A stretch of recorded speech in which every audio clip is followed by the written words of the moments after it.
Lately, I've been thinking about one rule of Trenton Talks, and that rule is not talking about current internet drama or trends because, number one, it's a time capsule basically.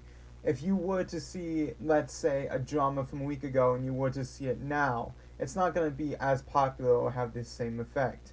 But I'm breaking this rule today because welcome to Trenton Talks, where today I'm talking about three YouTubers who've been canceled, my opinions on three former canceled YouTubers, whether they got out of it or not. And this is something I was thinking of doing for a little bit now, and I was like, this kind of does break the rule that I made, but you know what? Let's fucking go for it. Here, we're gonna start off with a banger, one that I think is very controversial in the sense of how people still feel about this person, because this person still has a pretty big platform, and like what they did wasn't really the worst, but you know he could have handled it a bit differently. We're gonna start off by talking about Call Me Carson. Here's what Call Me Carson did when he talked to a 17-year-old girl when he was 19. Um, and I'll get into the logistics of a 2 year age gap in my opinion on that. But I've broken down each controversy by part A, B, C of what I feel like I want to talk about from the controversy. So yeah, let's get into it. Part A, using your platforms to establish a power dynamic. Now, if you do this, I feel like you are a very cringe and lonely person because it's nice to talk to fans, okay, on platforms. Don't get me wrong. I like replying to people on Twitter. I like talking to people here in the comments, you know. Sometimes you guys have good insight. And I'm like, oh yeah, I didn't think about that angle. But what you don't do is you don't slide into your fans' DMs and then be like, yeah, you know what, I can take advantage of this system because I'm older. And it's not even just fan wise. I've seen people in dating be like, okay, well, I am 25 and I am dating this 45-year-old, okay? And I'm and I feel degraded because the 45-year-old isn't listening to me. Yeah, he's establishing a power dynamic. He is thinking about there's a natural power dynamic when it comes to dating older people anyways. The older you date, the more like, yes, I'm in control of this situation and you will do as I say. Even if they don't show it as much, the thing is still there in the back of their minds. Now, the 17 to 19-year-old dating and logistics behind that. I feel like in certain cases, it is fine. Because if this person, for example, was already 17 and this creator, or not this creator, let's just think of this as high school, okay? 17-year-old, and then there's a super senior, okay, who's 18. Honestly, I feel like it's fine because towards the end of the year, they're both in senior year, towards the end of the year, he will be 19 and he will be 18. But for now, it's kind of like this weird mixture of, oh, what happens if the 18-year-old ages first? Then realistically, he's going to be 19. And what if she ages later? Then it'll be 17 going on 18. So I feel like it's fine. But don't try and like, don't try and have sex with a minor when they're still a minor, or any like weird sexting, or just, you know, weird things that would be like, okay, huge red flag there, buddy. What the fuck are you doing? And then lastly, dating fans. This is, I feel like, another controversial thing in the online space because I've seen people be like, yeah, I'm all up for creators dating their fans. I've seen other people be like, no, why would you do that? And honestly, I am on the side of why would you do that? Because that's, again, establishing the power dynamic that we talked about earlier, number one. Number two, they are falling in love with your persona, per se, not for you. They don't know you personally. They don't know what you like in real life. All they know is what you like in the videos. And they're like, oh, haha, very funny, very charming guy, you know, a good role model. And I'm developing a crush. So, you know, they could portray themselves to be a really great role model on YouTube or on Twitch or on Kick. Oh dear God, not fucking Kick. But and in real life they can be an abusive little asshole. You know, that's just how it can go. So, on my opinion, is dating fans on YouTube, no go. Don't do that. There are some cases where it worked, like Cinnamon Toast Ken I know it's worked for. And probably a few, Philza, and probably like two more people I'm thinking of. But realistically, most of it turns into drama at the end of the day, and most of it doesn't work well in either person's favor. Now, let's move on to James Charles. Now, I'm going to be mainly focusing on three things that James Charles did that is a little bit. Oh, two. Sorry, I can't count, I guess. Two things I feel like James Charles did that is worth noting. I feel like the most controversial things he's done of recent memory. Talk to minors to date them, which also he claimed to knew how to turn them gay, and I'm saying that in quotes, and did an ad read for Tati Westbrooks, who was his former friend, rival company for tickets for a sponsored event. Now, here it goes. Part A, my thoughts on advertising a rival company. So, you have this, let's just say, your friend starts a restaurant, right? I don't know what they serve. They serve french fries. It's the only thing this restaurant serves. And then you go ahead and there's a restaurant that's like right down the street that has started to serve french fries right after your friend moved in and made that restaurant. And is going to pay you a lot of money to betray your friend. My thoughts on advertising a rival company as someone who is your friend. I would personally stick by my friend's side and try to help their business as much as I can. Because that is such a betrayal of a friend's trust. Because I feel like when you become friends with someone, you depend on them, they depend on you. And it's not just like restaurant things or anything business related. Like, I will have friends come to me when they're telling me when they're going through tough times. I'll go tell my friends when I'm going through tough times too. It's just what you do as friends. You don't fucking walk away and backstab them. If you backstab your friends, you are genuinely a horrible human being. Now, maybe there's a reality check in friendship. I remember one time there was a reality check where I dated this girl, it's senior year for me, and it was mutual friends with me and my female friend. And when I broke up with her, I started ignoring her to try and figure out what my feelings were about her in total, which is not the right way to go. You don't just start ignoring someone. Let's get that right. That's a mistake I made and I'll own up to it, and I don't feel great about that. And I rightfully got called out for it by my female friend. And it took me, and like personal bias aside, for about 10 minutes. For about 10 minutes, I was like, my female friend's wrong because XYZ. And then like I'm like thinking it over. I'm like, no, I'm actually being a douchebag. And that's a reality check in friends. That's how you feel. I feel like you should communicate to a friend about this type of shit. You don't just backstab and take a side. You try and pick both sides and try and see which side could be right or wrong and ways to defuse the situation. Even if you're in the wrong, you need to even if you're in the wrong about anything and your friend knows you are in the wrong, if your friend doesn't give you a wake-up call, they are not a true friend. And I will stand by that 100%. Now, how to responsibly talk to fans. Because James Charles did not responsibly talk to fans, and I feel like this is the main reason why I'm here right now, recording in front of a webcam microphone, talking about this to you over Fortnite gameplay, to which I almost died by a person with a baseball bat earlier. God, I love this game. Anyways, how to responsibly talk to fans. Now, let's just say, for example, you get fan art. I feel like, and they either publicly at you in a tweet or DM you the fan art. If they DM you the fan art, you go, oh, thank you for the fan art. I really, really appreciate it. You can share it publicly on your Twitter page or on your Instagram or whatever, and that's fine. You can, again, if they post it publicly, you can just respond. Now, they start being like, I have a confession, I have a crush on you, or they try and get like overly friendly or really flirty in the DMs. That's when you cut it. You can't, and I repeat, you cannot, depending on age, sex, or race, you cannot be flirting or talking inappropriately with fans for multiple reasons. Multiple reasons. Not even because it can be used against you in dirt later.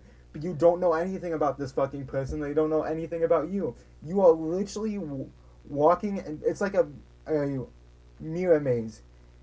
You don't know where the fuck you are in a mirror maze, and if you and you can slam right into a window if you're just running through it. If you're running through it, your career is going to take a nosedive, and on top of your career taking a nosedive, you're going to slam your face right in that glass mirror, and you will not be able to come back onto this fucking platform. Now, we have two more. So, thank you for sticking with me. I know, let's take a nice breather. I'm not talking about pedophilia or underage texting anymore, thank God. We're going to be talking about J-Station. Now, I'm pretty sure everyone knows what J-Station did. If you are online or chronically offline, I have not heard a single person that doesn't know what J-Station did. But if you don't know, here we go. So, J-Station made a video about her girlfriend being hit by a drunk driver and killed, which wasn't true. In fact, he made multiple videos, even trying to resummon her at 3 a.m. Yeah, he's a 3 a.m. YouTuber, by the way. Do with that information as you will. And then later, turned out to have a ongoing case for assault by him from said former girlfriend. Okay, now, I might say something controversial here. And as if you think that what I'm about to say is controversial, you really need to go outside and touch grass. Assaulting anyone, like a woman or a man, it doesn't matter. Assaulting anyone makes you an awful, garbage human being. Okay, now let me distinguish. Fighting is different than assault. Fighting is like a mutual, like, hey, you want to go at it, type of thing. Like, for example, me and my little brother threatened to fight someone in high school. They didn't show up. This is a real story, and it's because he was telling racist jokes on the bus, and oh boy, that is one of the things that fucking pissed me off about that guy, but so much more.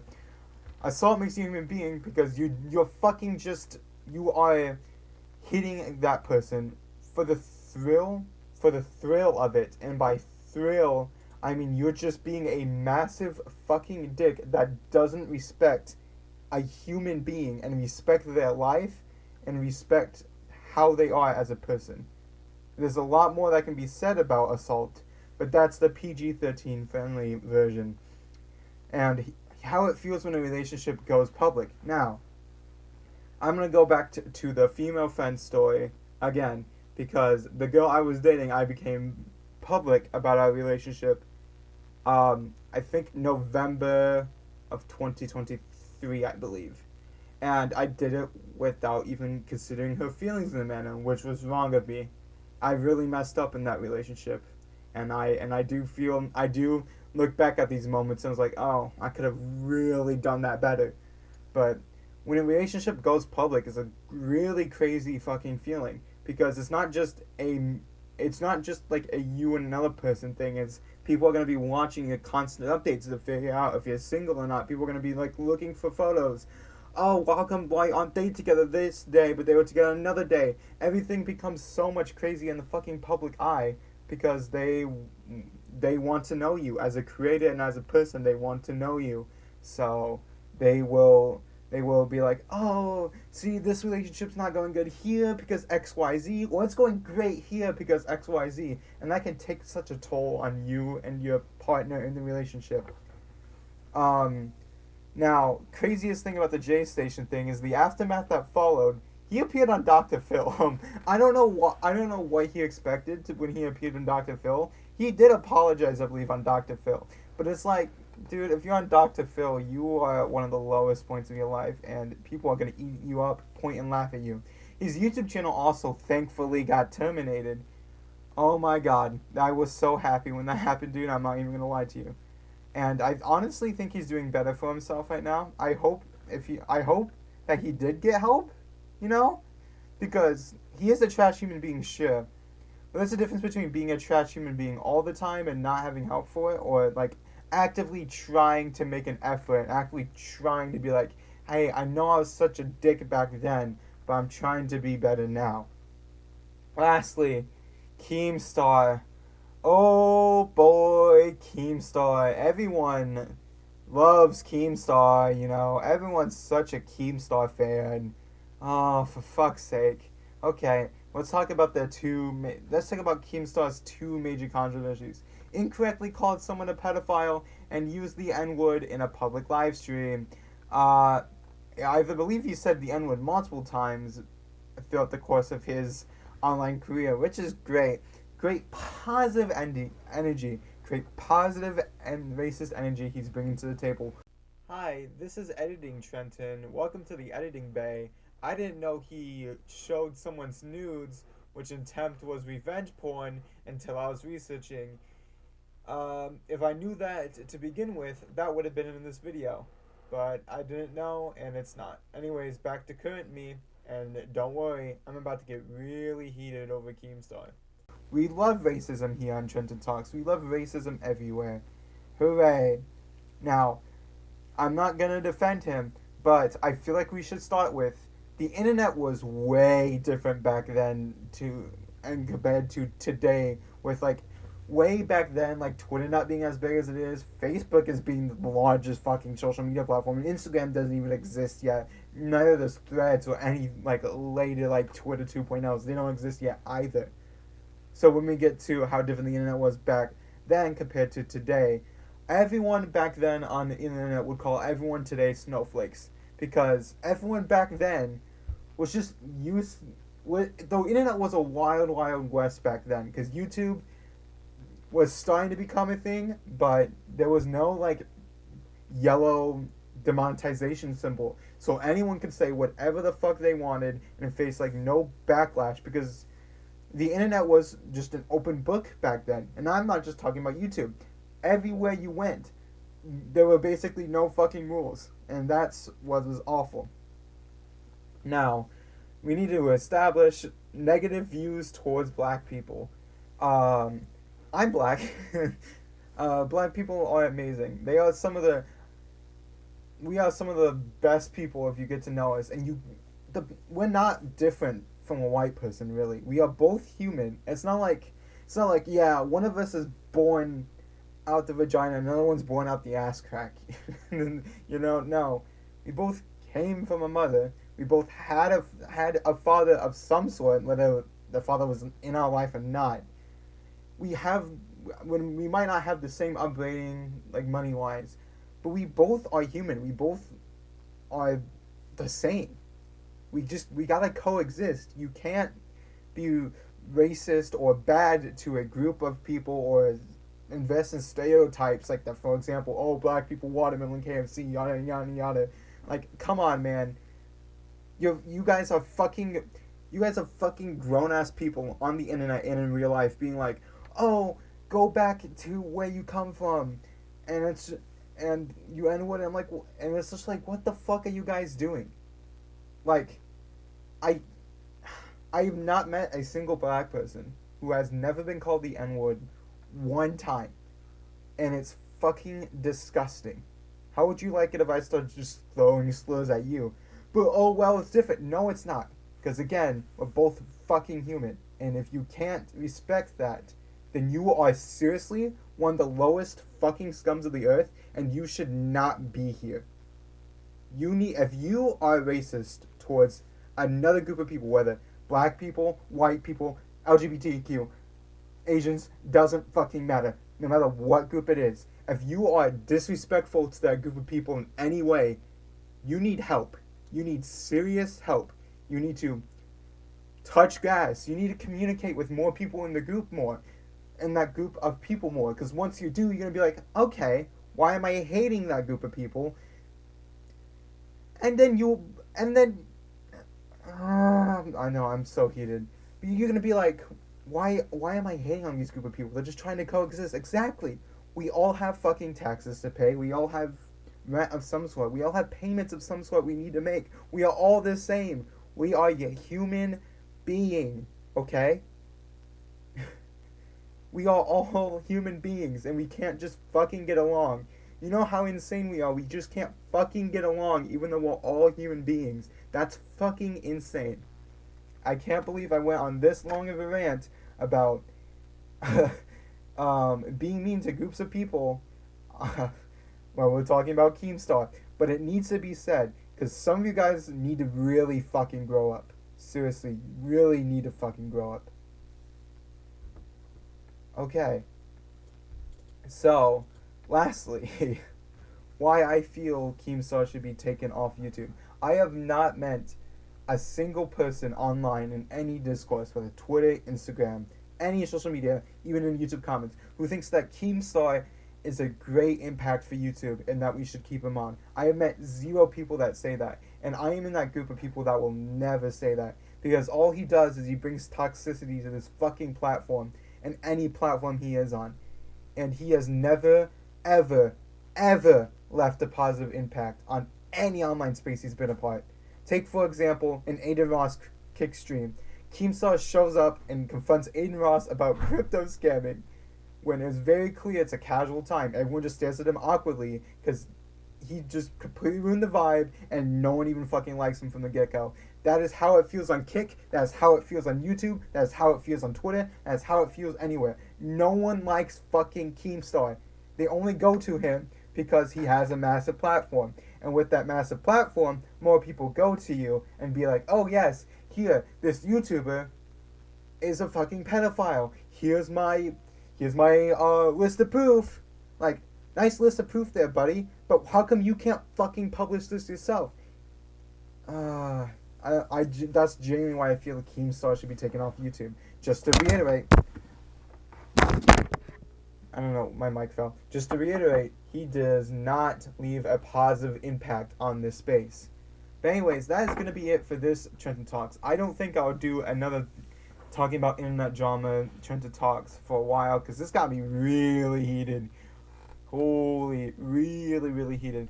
But thank you so much for sticking with me here for this really long Trenton Talks. I really don't have much things to promote or say. I really don't this episode. All I can say is I'll see you next week with some more Trenton Talks. Anyways, see everyone.